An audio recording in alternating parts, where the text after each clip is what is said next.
그런데 말입니다. 노보스 인더스트리. 이제 정말 뭐 럭셔리한 사람들만 타는 그런 거였거든요. 그 당시에 이제 50명당 1명꼴로 이제 자동차를 가지고 있었다고 하더라고요. 그리고 대부분의 사람들은 이제 오토바이를 즐겨 타던 그런 시대였는데, 이때 이제 히틀러가 자동차 산업에 이제 관여를 하기 시작을 했습니다.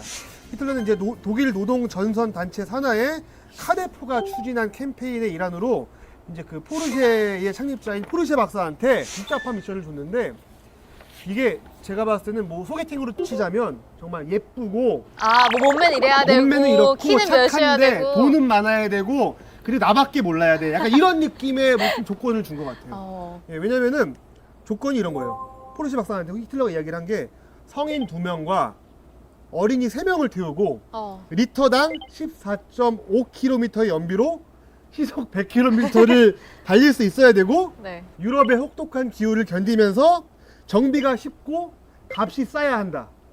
이거 거의 뭐 이상형으로 따지자면 이거 너무 많은 걸 요구한 거 결혼 아니에요? 못하죠, 결혼 못하죠. 김사랑 정도 되는 것 같은데요. 그렇죠. 근데 김사랑이 나만 사랑해 주길 바라는 거죠. 그런 느낌으로 히틀러가 주문을 한 겁니다. 아니 근데 사실 이런 조건들을 들어봤을 때는 정말 너무 당연한 거잖아요. 뭐 성인 2명 들어가야 되고, 그렇죠. 지금으로 따지면 뭐 그렇죠. 그렇죠. 기후에 민감하지 않고 네. 또 100km 이상으로 주행할 수 있어야 되고 당연한 조건인데, 그 당시에는 굉장히 이런 조건을 만족하기가 좀 힘들었나요? 왜 이런 조건이 있었던 거죠? 이 당시에는 자동차 한 대가 아까 뭐 김연아 기자가 표현이 되게 럭셔리인데, 럭셔리한 사람들만 탄다고 하니까 네. 럭셔리한 사람이 어떤 사람이야? 50명당 1명인 거죠. 50명당 한 네. 명?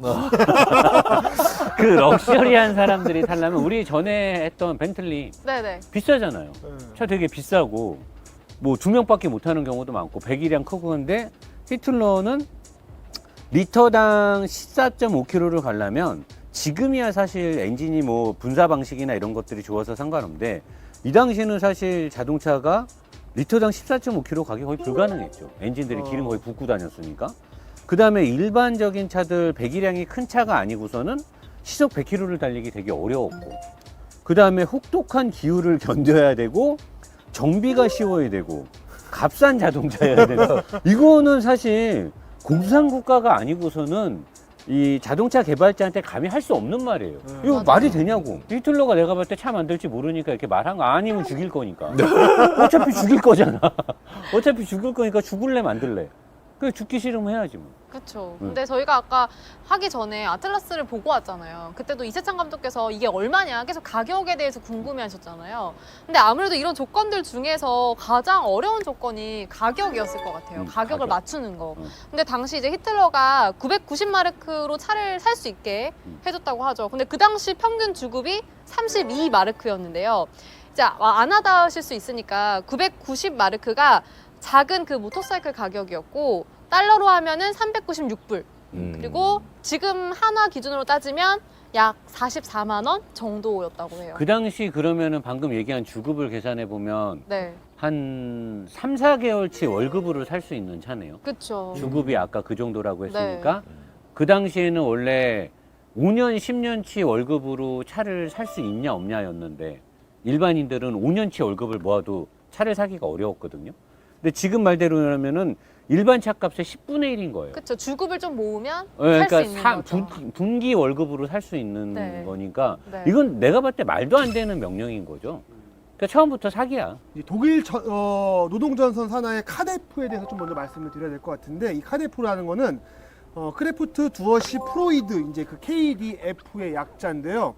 이제 기쁨의 힘이라는 뜻입니다. 이제 카데프는 나치 독일에서 국가가 운영한 일종의 여가 단체였는데, 이게 우리나라랑 굉장히 비슷한 것 같아요. 우리나라가 80년대 3S 정책을 썼잖아요. 네. 그런 것 좀 비슷하게 이제 독일 국민들한테 이제 나치즘을 홍보하고, 이제 부유층과 서민의 생활 격차를 줄이기 위해서 이제 뭐 연극, 여행, 콘서트, 독서 같은 이제 문화 생활을 장려했거든요. 이제 이 일환으로 이제 서민들도 자동차를 탈 수 있도록 특별 저축 제도를 마련을 했는데, 그러면서 이제 이런 모토를 내걸었습니다. 일주일에 5마르크만 아끼면 본인 소유의 차를 가질 수 있다라고 이제 대대적인 홍보를 했고, 당시에 무려 33만 6천 명의 시민이 여기에서 내 차를 갖겠다라는 이제 의지로 참여를 하게 됐습니다. 오, 그렇게 따지면은 이제 국민의 차, 이제 내 차를 만들 수 있겠다라는 생각은 드는데, 그럼 아까 히틀러가 처음 제시한 그 5가지 조건 있잖아요. 그걸 포르쉐 박사가 만족시키는 차를 완성했나요? 그러니까 죽기 싫어서 만든 거야.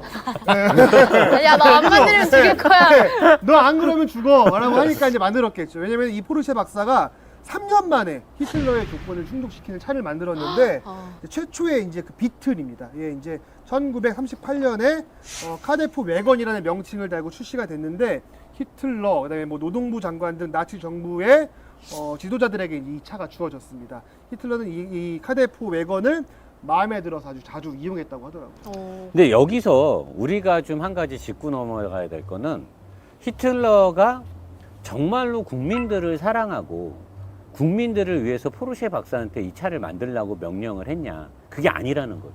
히틀러는 이때부터 전쟁이라는 야심을 품고 있었고 국민들로 하여금 막강한 지지를 받아야만 정치와 국방력 모든 것들을 통솔해야 되기 때문에 자기가 연설도 잘했지만 복지 정책이 국민들한테 먹히는 걸 알고 그 복지 정책에 가장 으뜸이 자동차라는 걸 안 거예요. 그래서 포르쉐 박사한테 죽을래 만들래를 시켜놓고 이걸 가지고 말도 안 되는 조건으로 차를 만들려고 한 다음에 이 말도 안 되니까 사기국으로 간 거예요. 이걸 가지고 국민들한테 막강한 지지를 얻어서 독재 정권의 독재 체제를 갈 수가 있었던 거죠. 그렇게 탄생된 차가 비틀이라는 거예요. 그러니까 우리가 지금까지 항상 그 공부했던 차는 뭔가 이제 그 명가가 장인 정신을 가지고 차를 만들었는데 이 차는 전혀 다른 차. 완전히 정치적인 네. 걸로 의해서 탄생이 된 차인 거죠. 그래서 처음에 이세창 감독께서 막 인민의 차라고 했을 그래, 때 그래서 나는 아까 그런 감독님이 그런 명칭이 말을 왜 나오는데. 하셨나 했는데 이걸 보니까 그게 맞는 거죠. 인민차. 자, 그렇다면 여기서 저희가 최초의 비틀 카데프 바겐에 대해서 이야기를 하고 있는데 어떤 특징을 갖고 있는지 좀 설명 좀 해주세요. 그러니까 카데프 바겐이 이제 비틀 오리지널 비틀 이제 비틀 초창기 모델인데 그 개인적으로 비틀을 되게 좋아해서 이쁘게 표현하고 싶었는데 네. 앞에서 이렇게 흑역사를 얘기하니까 얘 되게 나빠 보이네.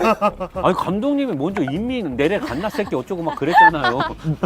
방송 다시 돌려보세요. 제가 언제 간다 새끼 그랬어요. 아까 인민이 어쩌고 저쩌고. 인민이라고만 했지. 어쨌거나 이 비틀이 그 초창기 모델은 모양이 조금 더 달랐죠. 이제 달랐는데 이 비틀의 특징이 엔진이 뒤에 들어있고 뒷바퀴 굴림인 RR 방식이에요. 그 당시에는 뒤에 엔진이 있었어요. 그것도 수평대항이라고 해서 저번 회차를 보시면 엔진의 방식 말씀드렸잖아요. 네네. 일반적으로는 피스톤이 이렇게 움직이는데 수평대항은 피스톤이 옆으로 움직여요. 이유는 옆으로 움직이니까 엔진이 보통 엔진이 이렇게 직각으로 높은데 얘는 납작하겠죠. 그러니까 뒤 트렁크 안에 들어가는 거야. 그리고 그렇게 뒤로 빼니까 이 앞에 요만큼 짧아지게 만들어서 안에 실내 공간을 많이 해서 히틀러가 시킨 대로 어른 2명이 애 3명을 태울 수 있는 공간이 나온 거예요. 이제 그렇게 해서 만든 게 그 당시 차였고요. 흑역사 여기서도 나오네. 히틀러가 유사시에 전쟁에 이 차를 투입을 했을 때 이 트렁크가 앞에 있는데 트렁크를 열고 여기다가 모래주머니를 채우면 앞에서 총을 쏴도 차가 안 멈추고 계속 가는 거야. 앞에 엔진이 있으면 앞에서 총 쏘면 엔진에 맞으면은 터지죠? 엔진이 터지거나 아니면 차가 멈추잖아요. 네. 앞에 보호대를 채워놓고는 전쟁에서도 쓸 수 있게 그때부터 개발이 된 게 그 마음 아픈 차네요. 카데프 바겐이 바로 그 차입니다. 되게 귀엽게 생긴 차가 전쟁에 나간다고 생각하니까 좀 되게 그러네요. 어울리기도 하고 이렇게 끔찍하기도 귀여운 하고. 애가 어떻게 네. 그렇게 무서운 데를 그렇게 다녔을까요? 네, 개구리 같이 생겼어요. 예, 이게 개구리. 1938년에 처음 나왔던 카데프 바겐. 여기 있네요, 사진이. 예, 예. 근데 보면은 지금 비틀하고 모양이 크게 다르지가 않아요. 예. 확실히 비틀은 좀 귀엽다는 이미지를 갖고 저도 여자친구들이 주변에 많이 타고 다니면 너무 귀엽다를 생각했는데 최초의 비틀은 정말 약간 역사를 보면 마냥 귀여울 만한 그런 차는 아니었네요. 자, 그러면 이렇게 히틀러의 조건으로 맞춘 차인 만큼 이 차를 만들어 놨을 때는 정말 히틀러에게 엄청난 신임을 받았을 것 같아요. 근데 이게 우리가 또 알아야 될 게 참 오늘 나 쓴소리 많이 할 것 같은데 네. 전에부터 우리가 늘 하던 말이 역사는 승자가 쓴다잖아요. 예. 근데 이 RR 방식 지금 나는 감독님께서 말씀하신 히틀러가 앞에 엔진룸을 비워놓고 모래주머니를 채워서 기관총 사격을 받아도 엔진이 불이 붙지 않고 계속 갈 수 있게끔. 그러면 히틀러가 아직 그건 사실 역사에는 없잖아요. 감독님의 추측일 수도 있고 뭐 어서 보신 자료잖아요. 근데 제가 본 역사에는 뭐 그런 것까지는 안 나왔던데 상당히 신빙성이 있는 말이잖아요. 그 당시에 얘네가 저걸 개조해서 만든 장갑차들도 그렇고. 네. 사실 RR 엔진을 처음 만든 사람은 오스트리아의 한스 레드빈카라는 사람이 RR 엔진을 처음 만들어요.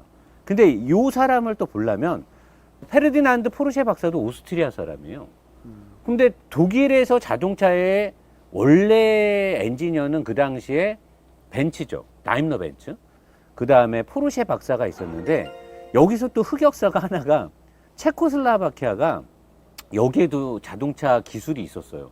근데 체코가 미네회담에 자기네들은 가지도 않았는데 영국, 프랑스, 독일, 이탈리아가 지들끼리 결정해서 체코의 3분의 1을 독일을 갖게 하잖아요. 오스트리아가 갖고. 그러니까 이 오스트리아 사람이었던 한스 레드빈커가 우리나라로 보면 일제시대 때 일본의 박사가 우리나라에 와서 철도를 깐 거예요.